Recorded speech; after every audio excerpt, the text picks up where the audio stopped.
New this afternoon, a $2 billion decision that'll shape downtown Springfield for the next 40 to 60 years is facing new pushback. And this time it's coming from one of our region's top law enforcement officials.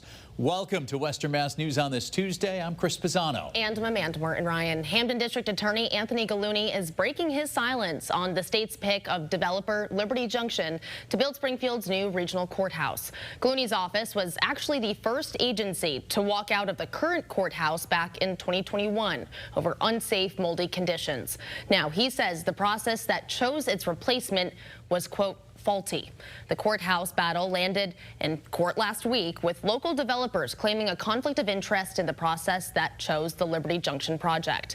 The judge has still to decide that case. Western Mass News reporter Reagan Lockery joining us live in studio with what the DA told us. Reagan. Yeah, that's right, Chris and Amanda.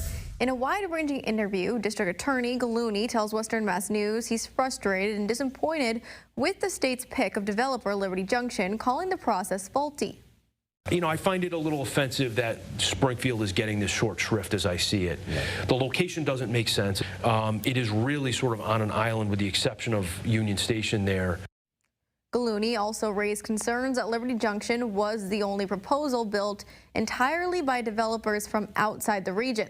Western Mass News reached out to Liberty Junction for reaction to the DA's comments. We've not yet heard back.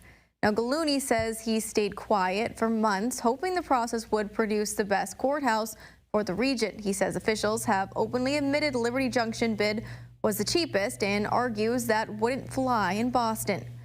Governor Healey's administration has stood by the Liberty Junction pick despite the backlash, and you can hear much more of District Attorney Gallooni's interview, including his comments on a major drug bust in a cold case breakthrough on Sunday on Getting Answers with Dave Mattson. For now, reporting live in studio, Reagan Lockery, Western Mass News.